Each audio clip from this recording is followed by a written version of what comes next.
ہمارے بنیادی مسائل میں ایک بڑا مسئلہ ہمارا تعلیمی نظام ہے۔ ہمارے ہاں دو تعلیمی نظام رائج ہیں، ایک اسلام کا تعلیمی نظام اور دوسرا انگریزی تعلیم۔ مسئلہ یہ ہے جو لوگ انگریزی تعلیم حاصل کرتے ہیں وہ دین سے واقف نہیں ہوتے، اور جو لوگ دینی تعلیم حاصل کر لیتے ہیں وہ جدید علوم سے واقف نہیں ہوتے۔ انگریزی تعلیم حاصل کرنے والے بڑے عہدوں پر فائز ہو جاتے ہیں، اور اکثر ہم نے دیکھا کہ قانون ساز اسمبلی میں بیٹھے ہوئے لوگ سورہ اخلاص بھی نہیں پڑھ سکتے۔ ہمارے تعلیمی نظام کو کس طرح سے خراب کیا گیا، اس کے لیے ہمیں تاریخ کا مطالعہ کرنا پڑے گا۔ عالم اسلام میں سیاسی آویزشیں جاری رہیں اور میدان سیاست میں کچھ تو خون کا بازار گرم رہا، یہاں تک کہ خلافت بنو امیہ کا خاتمہ ہوا اور خلافت بنو عباس قائم ہوگی، لیکن علمی تحریکیں برابر زور پکڑتی گئیں۔ عباسی حکمرانوں منصور اور ہارون الرشید نے اس کی سرپرستی کی، یہاں تک کہ مامون الرشید نے اسے بام عروج تک پہنچایا۔ اس کے عہد میں قائم بیت الحکمہ میں اس دور کے تمام مروجہ علوم کی کتابوں کا دیگر زبانوں سے عربی زبان میں ترجمہ کیا گیا۔ اس دور میں خلافت اسلامی کی حدود میں مدارس کا قیام شروع ہوا اور ان میں علوم کی تقسیم کو روا رکھا گیا۔ ان میں داخلہ لینے والے طلباء تمام علوم سے واقفیت رکھتے تھے اور بعد میں ذوق کے مطابق کسی فن میں اختصاص حاصل کر لیتے۔ تاریخ اسلامی میں دولت سلجوکیہ کے وزیر اعظم نظام الملک توسی کے ذریعے قائم ہونے والے مدرسے کو، جو اس کے نام سے منسوب ہو کر مدرسہ نظامیہ کہلایا، غیر معمولی شہرت حاصل ہے۔ نظام الملک نے اپنے حدود مملکت کے دوسرے حصوں میں بھی مدارس کا جال بچھا دیا۔ علامہ شبلی نے اپنے مشہور مقالہ مسلمانوں کی گزشتہ تعلیم میں ایسے مدارس کی ایک طویل فہرست نقل کی ہے جو مسلمان حکمرانوں کے دور میں ان کی حدود مملکت میں قائم ہوئے۔ ان مدارس میں دینی اور دنیاوی ہر طرح کی تعلیم دی جاتی تھی، چنانچہ ہم دیکھتے ہیں کہ علماء متقدمین میں بعض ایسے حضرات بھی ہیں جو کسی دینی علم میں مہارت حاصل کرتے تھے اور کسی دنیاوی علم میں بھی۔ مثال کے طور پر الشیخ رئیس ابو علی سینا کی شہرت عظیم طبیب کی حیثیت سے ہے۔ ان کی کتاب القانون فی الطب 1000 سال سے طبی نصاب کی اہم ترین کتاب ہے۔ یورپ کی میڈیکل کالج میں بھی تقریباً 500 سال تک داخل نصاب رہی۔ اس کے ساتھ فلسفہ میں بھی انہوں نے کتابیں لکھیں۔ تیسری طرف علم تفسیر میں بھی انہوں نے کئی کتابیں تصنیف کی۔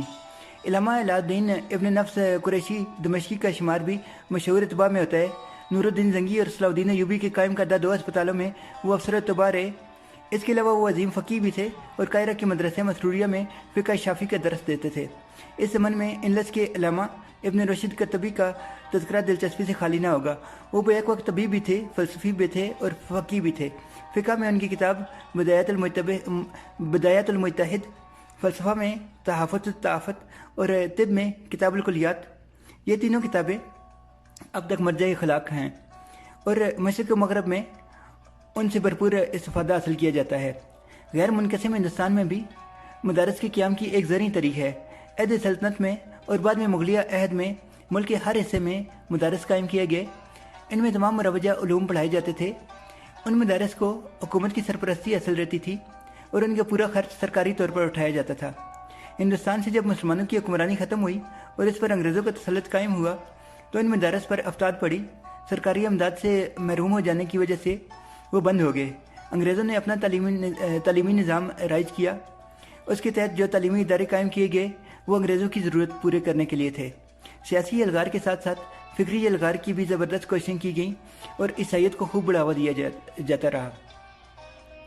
اس صورتحال نے تعلیم کی دوئی پیدا کی اور دینی تعلیم اور غیر دینی تعلیم کے ادارے وجود میں آئے۔ کچھ مسلمانوں کے ذریعے ایسے تعلیمی ادارے قائم کیے گئے جو انگریزی حکومت کی ضروریات پوری کرتے تھے اور ان کے لیے سول سرونٹس فراہم کرتے تھے۔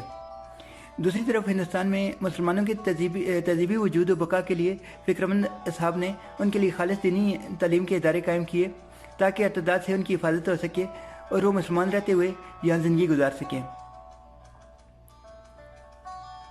انگریزوں کا نظام ختم ہو گیا، انگریزی حکومت ختم ہو چکی ہے، 150 سال کا عرصہ گزر چکا ہے، لیکن یہ دونوں ادارے ابھی تک متوازی چل رہے ہیں اور اپنی اپنی جگہ خدمات سر انجام دے رہے ہیں۔ اس وقت ہمارے تعلیمی نظام کو USAID جیسے امریکی ادارے فنڈز فراہم کرتے ہیں۔ اس کے علاوہ جاپان، جرمنی، فرانس اور انگلینڈ بھی تعلیم کے لیے فنڈز فراہم کیا کرتے ہیں۔ یہ ادارے ایجوکیشن ریفارمز کے نام پر ہمارے نصاب میں اپنی مرضی کی تبدیلیاں کرتے رہتے ہیں۔